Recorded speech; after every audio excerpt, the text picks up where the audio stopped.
How many microaggressions did y'all count in this conversation?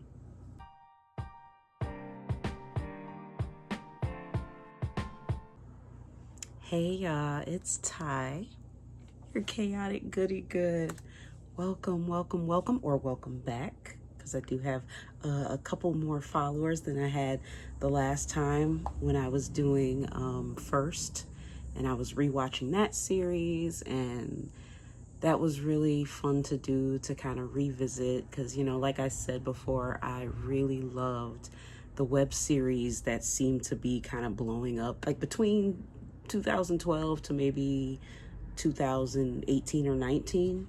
And so, as promised, because I did say earlier this month that in July, I would be starting a series where I would be rewatching The Unwritten Rules.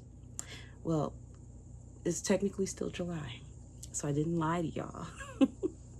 And so I'm really excited to get into this series. The Unwritten Rules is a series about a young woman, a young Black professional named Racey and Racey. And she starts working in a mostly white workspace, and you kind of see her POV dealing with the microaggressions and the different things that she has to manage on a daily basis. And a lot of us Black women who have worked in those spaces can definitely attest to the bullshit and the malarkey and all the other things that would happen on our day-to-day, interactions with white folks, specifically white women, in the workspace. And so I think this series does really good kind of talking about it in a kind of satirical way, but there are moments that are serious, and it's just really good. It was created by Kim Williams, and Kim Williams wrote, actually there was a book that Kim wrote first, and this is the book that the show is based off, and it's called 40 Hours and an Unwritten Rule, the diary of you see it, I don't think I can say it on YouTube, N-word, Negro, colored, Black, African-American woman, by Kim Williams. And Kim Williams actually worked on a show called South of Nowhere. So, and that's how we kind of bring this all in. The way that I happened upon this series was I used to watch South of Nowhere. Of course, those of you who remember the N, which was Noggin, and it was the channel that played all of the Degrassi episodes. And I think at one point they were playing reruns of Ghost Rider, and then they had Radio Free Roscoe and Instant Star, and all those like tween kind of shows were playing. And one of the shows was called South of Nowhere, and one of the stars of South of Nowhere is an actress by the name of Asha Davis. And I loved Asha. I just think she just has such a sweet, calming, exuberant spirit to her. And one day I got off of work, and I'm in my room. This was years ago. But I was in my room, and I'm just, scrolling around, typing around, and I was feeling nostalgic for South of Nowhere. And so I was like, okay, I'm looking at clips of South of Nowhere, but then I was like, I wonder what's going on with Asha. Just typed in her name, Asha Davis, and this series pops up. And I'm like, what is this about? And the first episode I saw, actually, when we get to it, I'll talk about it further. But it was still in the first season. It might have been like the 8th episode. I think the first season has up to 8 episodes. It might have been like the 6th episode, but either way, I said, okay, let's backtrack.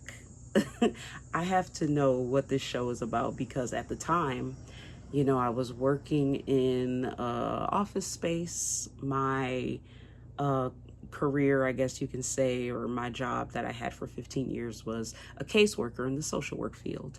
And as you can imagine, that comes with its own challenges in and of itself. But then couple that with the microaggressions that you hear on a daily basis, with white women using the N-word, but with a W. piece that together in your presence, or saying things like if they had to go to a black neighborhood to go see a client, all right guys, wish me luck, I'm going to the hood. So kind of hearing those things on a daily basis. So when I happened upon this show, it was like a breath of fresh air, because it's like, oh my God, they get it.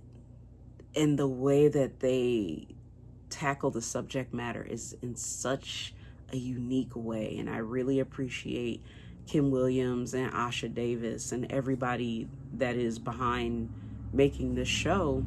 And so I'm really excited to talk about it. And as I also mentioned before, I will be watching this, and it'll coincide with me also writing my book. My book is called The Woman in the Back: How I Almost Became My Worst Self at the Best Organization. And so, as I've mentioned, you know, I was a caseworker in the social work field for 15 years, and I've worked in different entities within that world. And then I retired myself from casework back in February because it's a lot, as you can imagine. The work itself wasn't necessarily the issue. It's the bureaucracy of working within the system, and it's the daily bullshit microaggressions. At the one organization, I actually did put together a training about microaggressions, and you know what they did? They microaggressed me about my training about microaggressions and told me that it's about microaggressions, so anybody can do it. They hired me on to create the training and make it more racially equitable and inclusive, only to take our trainings from up underneath us and give it to their mostly white training staff to do. And so my book is going to be about just working and dealing with these things and how I found my voice. And I'm excited to bring to you all this series and introduce you to this series, because you see, as it progresses, Racey finds her voice. So without further ado, because a bitch been talking for 10 minutes, I proudly bring you the Unwritten Rules. Oh, and I got new headphones, y'all. Aren't they cute? They're reminiscent to the old ones, but they're like a different shade of pink. My old ones broke. And, oh, and check this out. I don't know if you can see it, but the ears light up in different colors. I'm excited. We're going to be watching episode 1, The First Day, and episode 2, that smells good. Sorry, and I forgot to mention, you can watch all the episodes on the YouTube channel I'm gonna mess up the pronunciation. Jen Kati is spelled Genkati. So you can watch all the episodes there. But you can also watch along with me as I react to the episodes and share background on my story as well. All right. Now let's get into the Unwritten Rules. I always love this like little theme song, and you see Racey filling out her application and stuff. Brown University. Smart girl.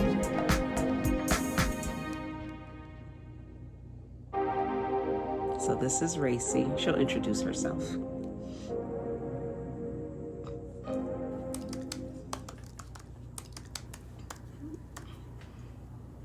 I'm the only one.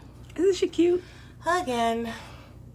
I wasn't expecting to look around and see me everywhere. It's not like I'm at BT. I just thought, there'd be BT. more than one. One of us is running the country. Oh my God. I miss when Barack Obama was president, y'all. That's how old this show is. One of those, I think he was like toward the end of his first term, getting into his second. One of us was running the country, huh? Maybe one of us will be running the country again. We'll see. Hi, I think I'm here to see Kathy. Oh, you must be Nene? Why Didn't anyone tell Mama that combining Jesus. Uncle Ray and Aunt Shanice's name was not a good idea? It's Ray Shanisha, but you can call me Racey. Well, welcome, Racey. It's so nice to have you join our little family. Kathy. I have been asking for help for 6 months now. We're really behind on things. I'm sure. You know what? If you're a black woman, and black women only, raise your hand in the comments if you've ever worked for or known a Kathy at your job. What she really wanted to say was, if you're not the perfect distant cousin to our little tight-knit Caucasian family, we'll blame our incompetence on you and kick your black ass back to wherever it came from. Here is your new home. Clock it. Great. I will let you get settled in. I love your hair. It's so whimsical. Thank you. They just can't help themselves. Do y'all compliment each other's hair like this?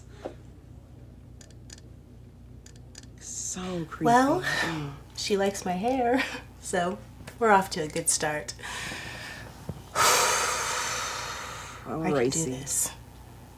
Mama and them think I act white anyway because I shop at J. Crew and I love sushi, so I should fit right on in.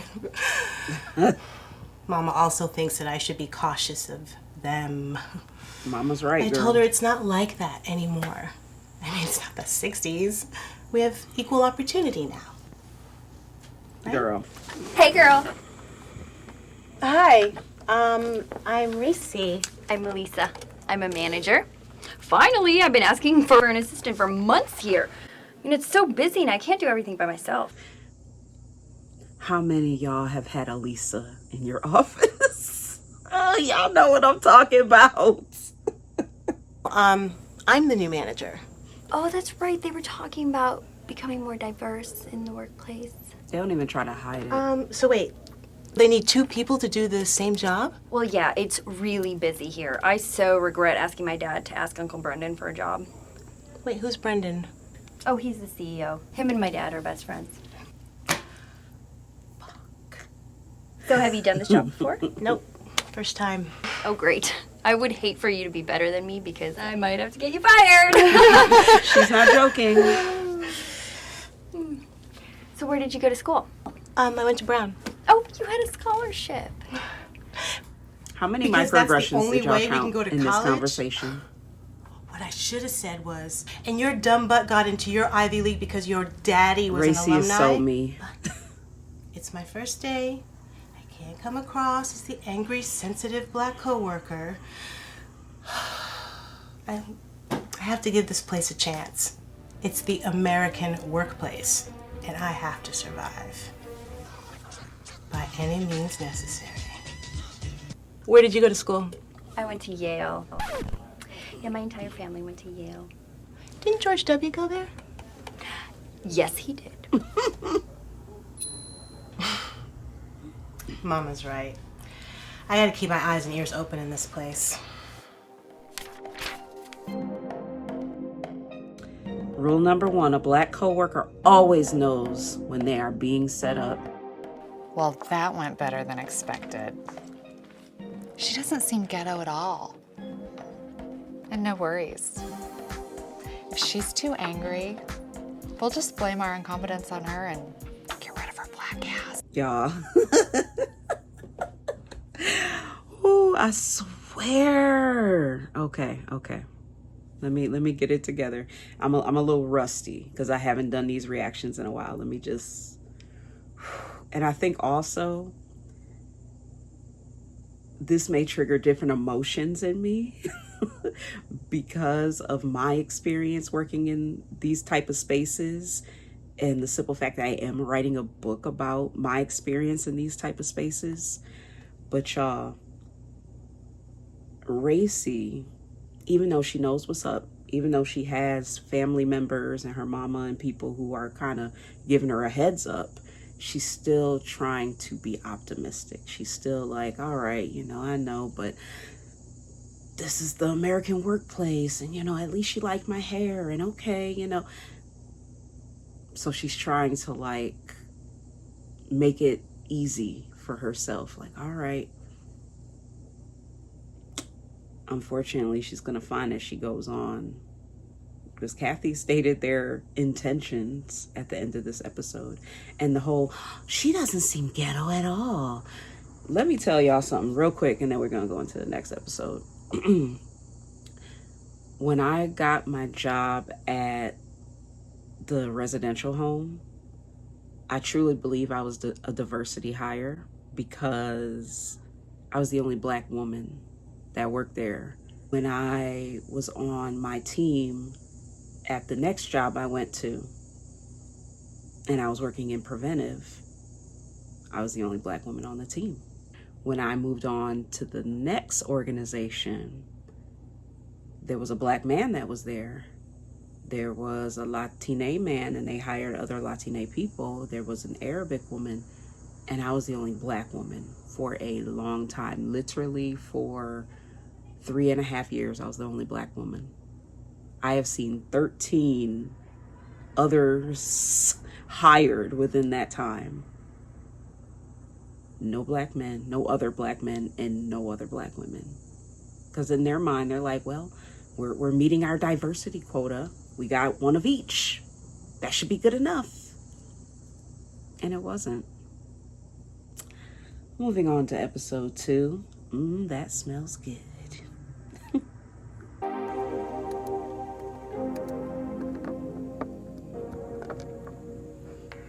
That mac and cheese looks good.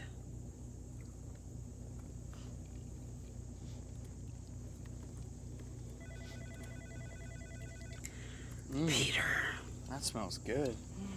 Why is it that whenever Black folk are eating something that hasn't been chopped or tossed, they can never eat in peace at work? What is that? He's supposed to touch her food. I've never The had boundaries. What? How's it taste? Oh, it's good. It tastes like beef. I have to try that. Oxtail, right? Oh, enjoy your salad. Oh, I will.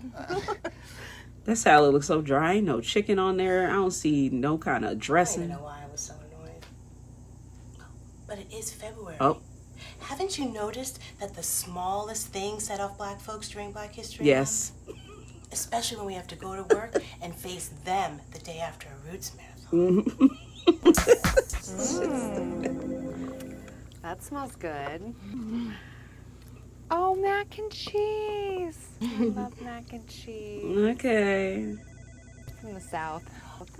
Me too. Just let her eat her damn food. I hate to brag, but I make the best mac and cheese. Girl, It's my Millie's recipe. Oh, who's Millie? we know who Oh, Millie she is. was my nanny growing up. I wonder whatever happened to Millie. You actually remind me of Millie. I bet I do. Did she ever bake you a special pie? The help reference. You know, I could let you know if yours is as good as mine if I could just have a little bite. I have to pause here. Why? Why do they do that? Why? This really happens. Like, this is not just made up for the show to be sensational. This really happens. You cannot be Black at work and have your lunch. I remember, and this is before like I got into casework and anything like that, and it wasn't even anything like oxtail or anything crazy. It was just McDonald's. And I was working at I don't even know if I can say it. I was working at a community center, a popular community center. Okay. And I was enjoying my McDonald's on my break. And one of my coworkers was like, "Oh, those fries smell really good." And I was like, they are. Because at this time, that McDonald's had just opened up the street. So this was in the like late 90s. And she's like, and she's still lingering around. And I'm just like, okay. You know, do you think I could get a couple of fries? Bitch, what?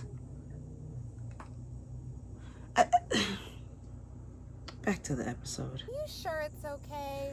Of course it's not okay. I didn't offer.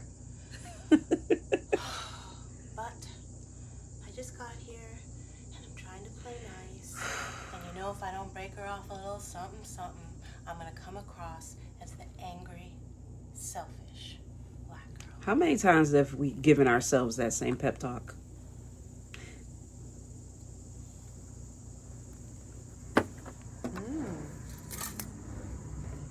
She's grabbed it off with her hands. So good. Yeah? Thank you. Is it as good as yours? Not quite. Mm. But it's still really good. We should exchange recipes. Did I ask for a nasty recipe? If yours is better, why do you want mine? Mm-hmm. Huh? It's a Can't compete where you don't secret compare. family recipe. Y'all know what I mean. My grandma would kill me if I gave it to anyone outside of the family. So next time I make my mac and cheese, I'll be sure to bring some to the office so you can try it. That's okay. That's why I don't participate in potlucks.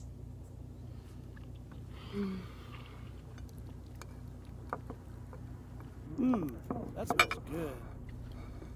See, now she gotta eat her food like she in prison. His awkward ass. Lord have mercy.